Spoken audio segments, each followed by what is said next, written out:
شمشیر بے نیام حضرت خالد بن ولید part number 113 اپنا اسلامک اسٹوڈیو۔ ناظرین، شہنشاہ ہرقل سر جھکائے کمرے میں ٹہل رہا تھا۔ ملکہ کمرے میں آئی۔ ہرقل نے اسے قہر کی نظروں سے دیکھا۔ شگون اچھا نہیں۔ ملکہ نے روندی ہوئی آواز میں کہا، صبح ہی صبح 2 خون ہو گئے ہیں، یہاں سے چلی جاؤ۔ ہرقل نے کہا، میں شاہی خاندان کی بے عزتی برداشت نہیں کر سکتا، میں کچھ اور کہنے آئی ہوں۔ ملکہ نے کہا، سرحد سے ایک عیسائی آیا ہے، اس نے تمام رات سفر میں گھوڑے کی پیٹھ پر گزاری ہے، اسے کسی نے دربار میں داخل ہونے نہیں دیا، مجھے اطلاع ملی تو وہ کیوں آیا ہے؟ ہرقل نے جھنجھلا کر پوچھا، کیا وہ سرحد سے کوئی خبر لایا ہے؟ مسلمانوں کی فوجیں آ رہی ہیں۔ ملکہ نے کہا، اندر بھیجو اسے۔ ہرقل نے کہا۔ ملکہ کے جانے کے بعد ایک ادھیڑ عمر آدمی کمرے میں آیا، اس کے کپڑوں پر اور چہرے پر گرد کی تہ جمی ہوئی، وہ سلام کے لیے جھکا۔ تو نے محل تک آنے کی جرت کیسے کی؟ ہرقل نے شاہانہ جلال سے پوچھا، کیا تو یہ خبر کسی سالار یا ناظم کو نہیں دے سکتا تھا؟ یہ جرم ہے تو مجھے بخش دیں۔ اس آدمی نے کہا، مجھے ڈر تھا کہ اس خبر کو کوئی سچ نہیں مانے گا۔ تو نے مسلمانوں کا لشکر کہاں دیکھا ہے؟ ہم سے 3 روز کے فاصلے پر، اس نے جواب دیا۔ یہ ایک عیسائی عرب تھا ناظرین، جس نے ابو عبیدہ بن الجراح کے دستوں کو شام سے کچھ دور دیکھ لیا تھا۔ اسی شام 2 اور جگہوں سے اطلاعیں آئی کہ مسلمانوں کی فوج ان جگہوں پر پڑاؤ ڈالے ہوئے ہے۔ مسلمانوں کے لشکر کے چوتھے حصے کی اطلاع ابھی نہیں آئی تھی۔ ناظرین، رات کو ہرقل نے اپنے جرنیلوں اور مشیروں کو بلایا۔ کیا تمہیں معلوم ہے سرحد پر کیا ہو رہا ہے؟ ہرقل نے پوچھا۔ مدینے کی فوج 3 جگہوں پر آ گئی ہے، اپنی کسی سرحدی چوکی نے کوئی اطلاع نہیں دی۔ کیا وہاں سب سوئے رہتے ہیں؟ کیا تم برداشت کر سکتے ہو کہ عرب کے چند ایک لٹیرے قبیلے تمہیں سرحدوں پر آ کر للکاریں؟ کیا تم ان کے ایک سالار کو اپنی طاقت نہیں دکھا چکے؟ وہ خوش قسمت تھا کہ نکل گیا، اب وہ زیادہ تعداد میں آئے ہیں، وہ مال غنیمت کے بھوکے ہیں، فوراً تیاری شروع کرو۔ ان کا کوئی ایک آدمی اور کوئی ایک گھوڑا یا اونٹ واپس نہ جائے۔ شہنشاہ ہرقل، شام کی فوجوں کے کمانڈر نے کہا، آپ اتنے ناتجربہ کار تو نہیں جیسی آپ نے بات کی ہے۔ اگر یہ معاملہ کچھ اور ہوتا تو ہم آپ کی تائید کرتے، لیکن یہ مسئلہ جنگی ہے، آپ جانتے ہیں کہ شکست کے بعد کیا ہوتا ہے۔ مجھے سبق نہیں، مشورہ چاہیے۔ ہرقل نے کہا، وہ کیا ہے جو میں نہیں جانتا؟ شہنشاہ سب کچھ جانتے ہوئے ایسی بات نہ کر، جس نے فارس کے شہنشاہ ارتشیر کی جان لے لی تھی۔ رومی فوجوں کے کمانڈر نے کہا، اس کی جنگی طاقت ہماری ٹکر کی تھی، آپ بھی اس فوج سے لڑ چکے ہیں، اس کے بعد آپ کو بھی عراق پر فوج کشی کی جرت نہیں ہوئی۔ اب فراز کے میدان میں ہمیں مسلمانوں کے خلاف فارسیوں کو اتحادی بنانا پڑا اور ہم نے عیسائی قبیلوں کو ساتھ ملایا، مگر خالد بن ولید ہمیں شکست دے گیا۔ کیا تم یہ کہنا چاہتے ہو کہ ہمیں مسلمانوں سے ڈرنا چاہیے؟ ہرقل نے طنزیہ لہجے میں پوچھا۔ نہیں شہنشاہ، کمانڈر نے کہا، ارتشیر بھی مدائن میں بیٹھا ایسی ہی باتیں کیا کرتا تھا جیسی آپ ہمس میں بیٹھے کر رہے ہیں۔ میں آپ کو یاد دلا رہا ہوں کہ فارسیوں کا انجام دیکھیں، مدائن کے محل اب بھی کھڑے ہیں، لیکن مقبروں کی طرح۔ ارتشیر نے پہل مسلمانوں کو عرب کے بدھو اور ڈاکو کہا تھا۔ میں نے فارسیوں کی شکست کی چھان بین پوری تفصیل سے کی ہے۔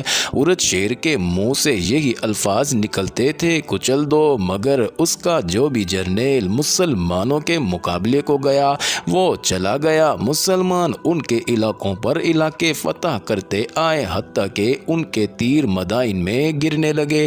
اور شہنشاہ ہرقل، مجھے معلوم ہوا ہے کہ مسلمان مذہبی جنون سے لڑتے ہیں، مال غنیمت کے لیے نہیں، ہم زمین کے لیے لڑتے ہیں۔ مسلمان جنگ کو ایک عقیدہ سمجھتے ہیں، ہم ان کے عقیدے کو سچا سمجھیں یا نہ سمجھیں، اس سے کیا فرق پڑتا ہے؟ شہنشاہ کو اس پر بھی غور کرنا پڑے گا کہ مسلمان ہر میدان میں تھوڑی تعداد میں ہوتے ہیں، وہ جذبے اور جنگی چالوں کے زور پر لڑتے ہیں۔ فراز میں ہم نے اپنے فارسی پارسیوں کی اور عیسائیوں کی نفری کو اتنا زیادہ پھیلا دیا تھا کہ مسلمانوں کی تھوڑی سی نفری ہمارے پھیلاؤ میں آ کر گم ہو جاتی، لیکن مسلمانوں نے ایسی چال چلی کہ ہمارا پھیلاؤ سکڑ گیا اور ہم پٹ کر رہ گئے۔ دوسرے جرنیلوں نے بھی اسی طرح کے مشورے دیے اور ہرکل قائل ہو گیا کہ مسلمانوں کو طاقتور اور خطرناک دشمن سمجھ کر جنگ کی تیاری کی جائے، لیکن میں اسے اپنی توہین سمجھتا ہوں کہ مسلمان جو کچھ ہی سال پہلے وجود میں آئے ہیں عظیم سلطنت روم کو للکاریں۔ ہرکل نے کہا، ہمارے پاس ہماری صدیوں پرانی تاریخ ہے، رومیوں نے ساری دنیا پر دہشت طاری کیے رکھی ہے، ہمارا مذہب دیوتاؤں کا مذہب ہے، آسمانوں اور زمین پر ہمارے دیوتاؤں کی حکمرانی ہے، اسلام ایک انسان کا بنایا ہوا مذہب ہے جس کے پھیل جانے کی کوئی وجہ سمجھ میں نہیں آتی، میں صرف یہ حکم دوں گا کہ اس مذہب کے پیروکاروں کو اس طرح ختم کرو کہ اسلام کا نام لینے والا کوئی زندہ نہ رہے۔ اگلے ہی روز ہرکل کو اطلاع ملی کہ مسلمانوں کے ساتھ رومی فوج کی ٹکر ہوئی ہے اور رومی فوج بڑی بری طرح پسپا ہوئی ہے۔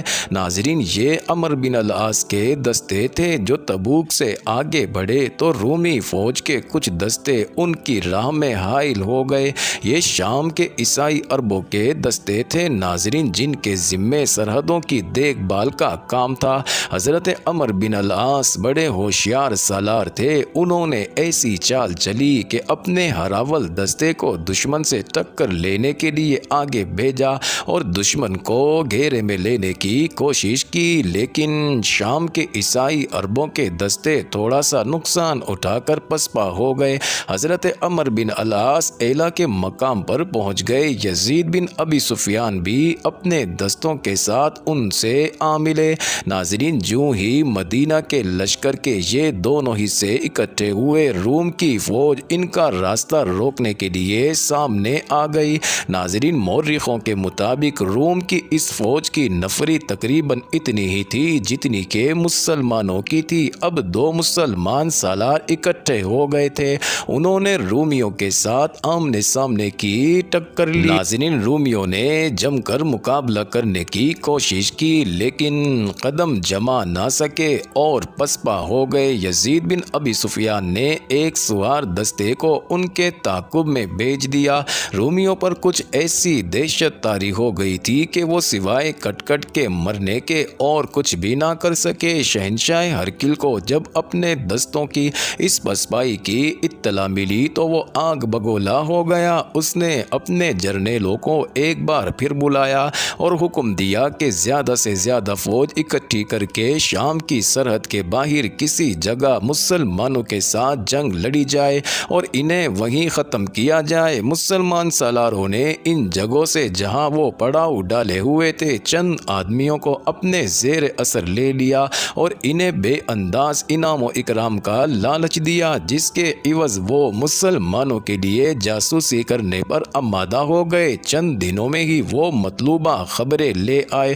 ناظرین، ان کی رپورٹوں کے مطابق رومی جو فوج اکٹھی کر رہے تھے اس کی تعداد 1,00,000 سے کچھ زیادہ تھی۔ اس فوج کا ایک حصہ اجنادین کی طرف کوچ کر رہا تھا۔ ناظرین، جاسوسوں نے یہ اطلاع بھی دی کہ رومی فیصلہ کن جنگ کے لیے تیار ہو کر آ رہے ہیں۔ ناظرین، جاسوسوں نے تیاریوں کی پوری تفصیل بیان کی۔ ابو عبیدہ بن الجراح کو امیر المومنین نے یہ حکم دیا تھا کہ لشکر کے چاروں حصوں کو اکٹھے لڑنا پڑا تو وہ یعنی ابو عبیدہ پورے لشکر کے سالار ہوں گے۔ ناظرین، صورت ایسی پیدا ہو گئی تھی کہ لشکر کے چاروں حصوں کو اکٹھا ہونا پڑا۔ ابو عبیدہ نے پورے لشکر کی کمان لے لی لیکن لشکر کو مکمل طور پر ایک جگہ اکٹھا نہ ہونے دیا۔ اس کے ساتھ ہی انہوں نے امیر المومنین کو تیز رفتار قاصد کے ہاتھ پیغام بھیجا جس میں مکمل صورتحال لکھی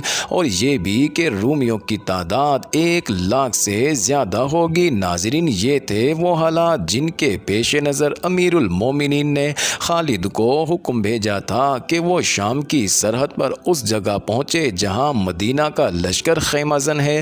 ناظرین، اس حکم میں یہ بھی لکھا تھا کہ اپنا لشکر کچھ مشکلات میں الجھ گیا ہے، اس پیغام نے خالد کو پریشان کر دیا تھا۔ ناظرین، یہ سنایا جا چکا تھا کہ انہوں نے امیر المومنین کے حکم کے مطابق اپنے لشکر کو 2 حصوں میں تقسیم کیا۔ ایک حصہ مثنیٰ بن حارثہ کے حوالے کر دیا۔ خالد نے فوج کو فوری کوچ کا حکم دے دیا۔ انہوں نے جب فاصلے کا اندازہ کیا تو وہ اتنا زیادہ تھا کہ خالد کو وہاں پہنچتے بہت دن لگ جاتے۔ ناظرین، انہیں ڈر تھا کہ اتنے دن ضائع ہو گئے تو معلوم نہیں کیا ہو جائے گا۔ انہیں یہ بھی معلوم تھا کہ رومیوں کی فوج فارسیوں کی نسبت زیادہ طاقتور اور برتر ہے۔ ناظرین، خالد ان راستوں سے واقف تھے، سیدھا اور آسان راستہ بہت طویل۔ ناظرین، خالد نے اپنے سالاروں کو بلایا اور انہیں بتایا کہ بہت جلد پہنچنے کے لیے انہیں کوئی راستہ معلوم نہیں۔ ناظرین، سالاروں میں سے کسی کو چھوٹا راستہ معلوم نہیں تھا۔ اگر کوئی راستہ چھوٹا ہوا بھی تو وہ سفر کے قابل نہیں ہوگا۔ ایک سالار نے کہا، اگر کسی ایسے راستے سے 1-2 مسافر گزرتے بھی ہوں تو ضروری نہیں کہ وہ راستہ ایک لشکر کے لیے گزرنے کے قابل ہو۔ میں ایک آدمی کو جانتا ہوں۔ ایک اور سالار بولا، رافع بن عمیرہ، وہ ہمارے قبیلے کا زبردست جنگجو ہے اور میں نے دیکھا ہے کہ خدا نے اسے کوئی ایسی طاقت دی ہے کہ وہ زمین کے نیچے کے بھید بھی بتا دیتا ہے۔ وہ اس صحرا کا بھیدی ہے۔ ناظرین، خالد کے حکم سے رافع بن عمیرہ کو بلایا گیا اور اس سے منزل بتا کر پوچھا گیا کہ چھوٹے سے چھوٹا راستہ کوئی ہے؟ زمین ہے تو راستے بھی ہیں۔ رافع نے کہا، یہ مسافر کی ہمت پر منحصر ہے کہ وہ ہر راستے پر چل سکتا ہے یا نہیں۔ تم منزل تک کسی بھی راستے سے پہنچ سکتے ہو، لیکن بعض راستے ایسے ہوتے ہیں جن پر سانپ بھی نہیں رینگ سکتا۔